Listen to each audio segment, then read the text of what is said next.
Alright, hey guys, Espada here, and I wanted to talk today about anti-fireball techniques. I've noticed that a lot of players that are newer coming into Street Fighter 6, like in the last year or so, are doing these a lot less and less, like practicing these techniques not that much. I've seen a lot of complaining about JP, Guile, Kuma fireballs, etc. And I wanted to show off some techniques that are pretty well known for advanced players that have been around, but may not be known or utilized properly by people that are a little newer and would help a lot. They're pretty compact, low risk, and it will help give you a deeper understanding of fireballs and the spacing around them, like how to play around them. So right now I have a Akuma set to do light fireball into heavy fireball. Pretty standard practice here. Slow into a fast one, right? You can do this with any of them, but this is just the first one to start off to show this. First, I want to show you what happens with fireballs when you block them. When you block fireballs in Street Fighter, traditionally, they push you back very far. It's like this in every Street Fighter game. And it makes that feeling of walking and blocking feeling pointless. Because let's say he's throwing lights only, right? Let's do light, right? Actually, to make sure the recording is timed properly, because I'm going to be walking and blocking, I'm going to set it like this. Light.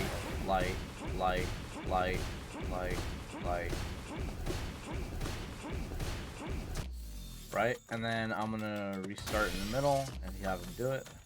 And this can feel really oppressive, really obnoxious to walk and block and deal with this, right? And look at my drive gauge too. I'm losing lots of drive gauge. This is why people feel like they have to jump or do something, because this feels really oppressive and pointless to keep walking and blocking against. But you'll notice that if you walk just the right amount every time, you actually do get closer every time. This is something that we used to do in older Street Fighter games. This is a key answer. It's because if you don't walk enough, you either go backwards or you stay in place. There's a certain amount of, you have to learn exactly how long you can walk for to make it an advantage. And eventually I will get into a range where I am close enough, where we can go for trades or something like that to try and stop the situation from happening, right? And that is how you used to deal with fireballs in older Street Fighters. When you don't have the either access to anti-fireball tools, or you don't have access to a universal mechanic that gets you through them. Now, in the case of Street Fighter 6, parry gives you a very low-risk alternative to doing this, because you can block frame 1 out of a parry, as long as you're holding a block direction, right? And also what parry does is it lowers the pushback. So if I was to sit here and block fireballs, you'll notice that I get pushed back really far, really quickly. Immense pushback. But if I sit here and hold parry, you'll notice that even after many fireballs, I actually don't go that far away. There is pushback, but it's less. It's immeasurably, it's a lot less. So just even if I'm without perfect parry, walking and blocking like this, you gain much more ground very quickly. And that is something that I think a lot of people discount. They only talk about perfect parry.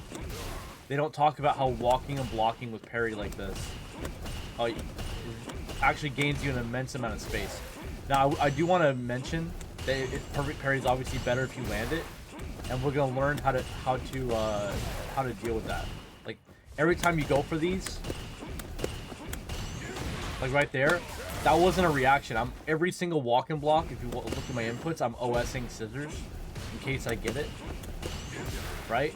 And every character has different answers they can do for stuff like this. You can do sweep.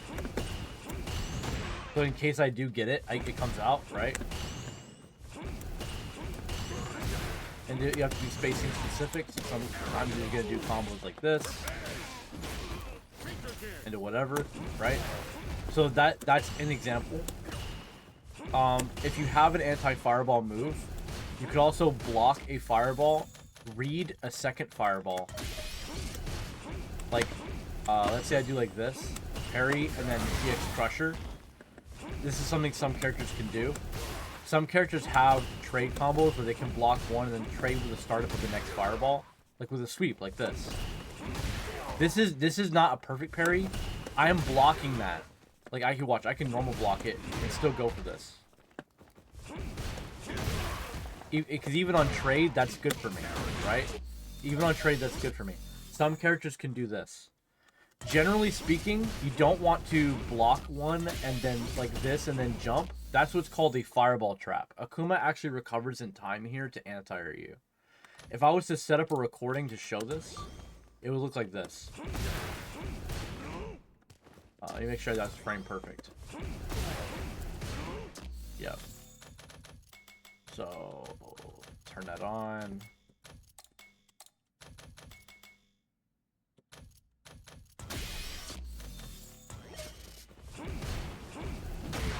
Okay, I jumped. There we go.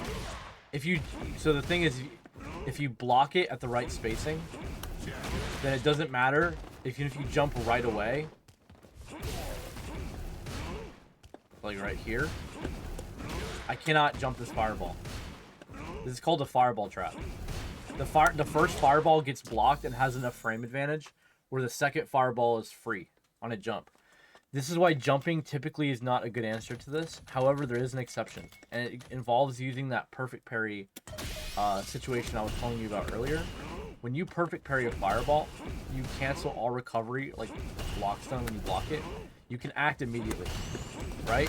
Causing you to be able to jump and hit the second fireball. This is why like it's important to learn how to do this against zoners, because you can disrupt their rhythm and force them to play with a more compact fireball style, where they have to shoot only one fireball at a time. They shoot one and they wait to see if you perfect parry it or not. Because they have to wait, they're not autopiloting the next fireball. If you choose to just perfect parry it and walk, you gain immense space. Like Guile players are actually really worried about you like bunny hop jumping all the time. So when they walk backward or whatever, they're constantly like, sonic boom, and then they wait and then maybe press some buttons. But like, or JP, like he can't just ghost. It doesn't ghost, but it doesn't work like that, right? He has to risk getting jumped on. So, or something, you doing something. So he has to wait and see. That wait and see that this technique creates is your real opening. You don't actually have to land the perfect parry into the jump all the time. Just landing it sometimes is good enough, right? Like even to me just doing this here, like if I land it once, if I land this even once, I mean, right? And then he's in the corner. 35% into the corner into a guess situation where he has to guess, right? So that one time will make it in the future so that he does more like this. He'll be like, right? Automatically you can see already a huge difference in his timing. He's being a lot more cautious. See how much I can instantly walk up. So he throws it, and then I walk up, right? Because he's no longer willing to take the gamble of that situation going poorly. That's a big step. And you can OS it too. So like, you don't have to react to the perfect parry and then jump. Every time he shoots a fireball, I can tap up forward. Like, let's say I do it like, I think it's this one actually. Right? Like right there, I tapped up forward. On the first parry, I'm tapping up forward just in case I get the perfect parry. See? It's an option select. You'll only get the jump if you get the perfect parry. So you're not gonna accidentally jump and then get hit. It's not gonna be like this and then you get hit by the fireball where you're like, oh, I'm actually jumping over the fireball right now, but like that, where you're gonna get hit on the way up. It's not gonna be like that. And also, you want, when you're walking and blocking with parry, you want to flick to back at the last second, which is hard when you just light into fast like that. That's the hard one. This is why we have to sometimes parry and then sit still, because it's hard to walk and block the fast one. See, I can't block that in time. This is one that hits everybody. But this one also has more recovery. The heavy one does. It has worse frame data. So when you block the heavy one, his zoning pattern is actually disrupted for a while. So that's why sometimes against Akuma you block light, heavy, immediately walk, and then try to interact. Right?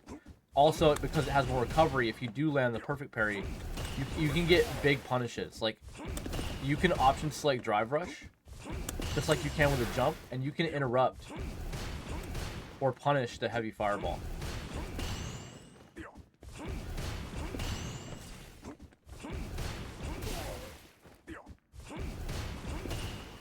Just gotta get the perfect parry. I think I need to do a 6 frame.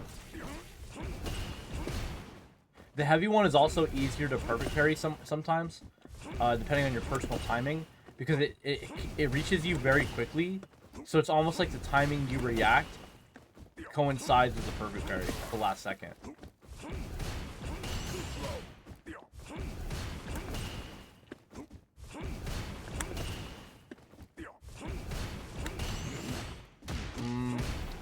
I think it depends on the character.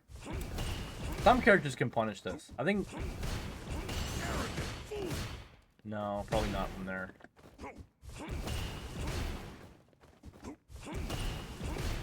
If I'm playing the Akuma mirror, something I do is I do drivers, crouch, jab, stand, heavy kick. From here. Let me try crouch jab with the Akuma. With the Bison.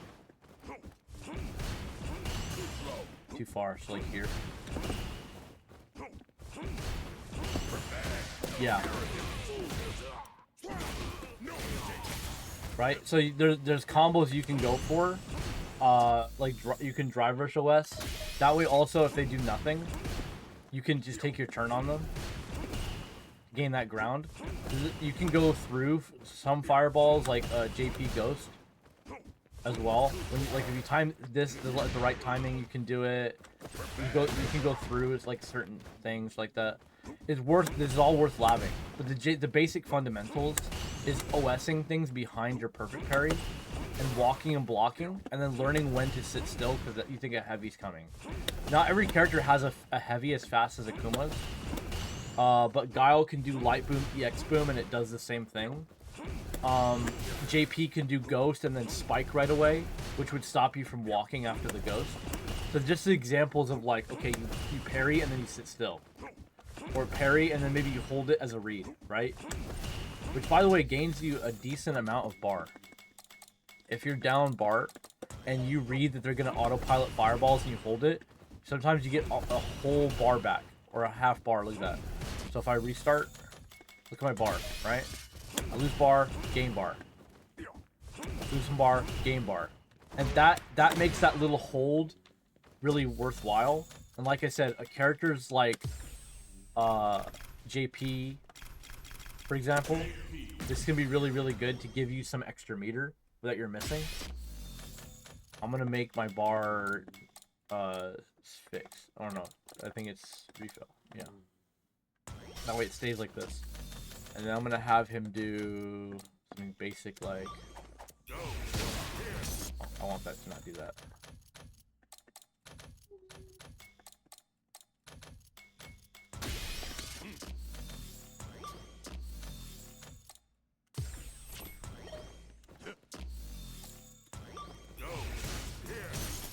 Right?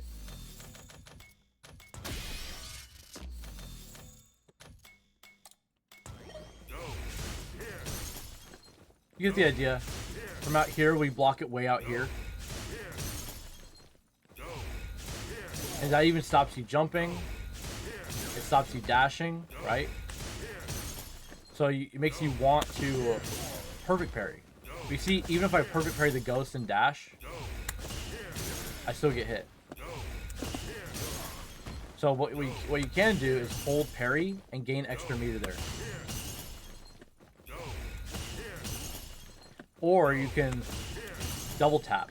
Parry one, and then try to perfect parry the other. If you perfect parry the spike, you get immense spacing.